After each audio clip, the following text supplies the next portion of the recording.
Magandang umaga sa ating lahat.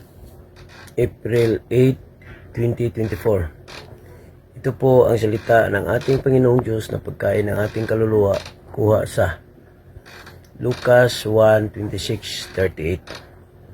Sa kapanganakan ni Jesus.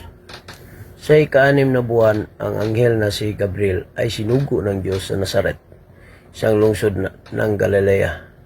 Isinugo niya siya sa isang dalagang birhen na ipinagkasundong mapangasawa ang isang lalaking nagngangalang Jose.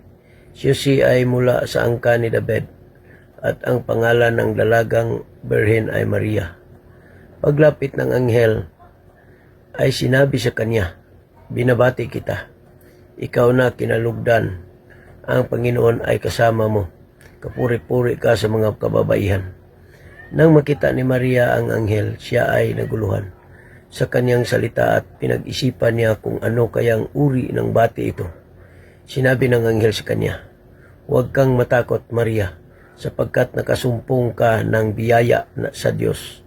Narito ikaw ay magdadalang tao at manganganak ng isang lalaki, at ang ipapangalan mo sa kanya ay Jesus. Siya ay magiging dakila at tatawagin siyang anak ng kataas-taasan. Ibibigay sa kanya ng Panginoong Diyos ang trono ni David na kanyang ninuno.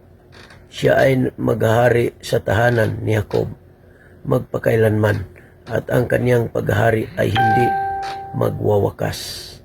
Sinabi ni Maria sa anghel, "Paano ito mangyayari, yamang ako ay hindi nakakakilala ng isang lalaki?" Sumagot ang anghel at sinabi sa kanya, "Darating sa iyo ang banal na espiritu, at ang kapangyarihan ng kataas-taasan ang lililim sa iyo. Dahil dito ang banal na ito na iyong ipapanganak ay tatawaging anak ng Diyos. Narito ang pinsan mong si Elizabeth ay nagdadalang tao rin ng isang anak na lalaki sa kanyang katandaan. Ito ngayon ang ika-6 na buwan ng kanyang pagdadalang tao. Siya na tinatawag na baog. Ito ay sapagkat sa Diyos ay walang anumang bagay na hindi mangyayari." Sinabi ni Maria, "Narito ang aliping babae ng Panginoon. Mangyari sa akin ang ayon sa iyong salita." At iniwan siya ng anghel. Ito po ang salita ng ating Panginoong Diyos.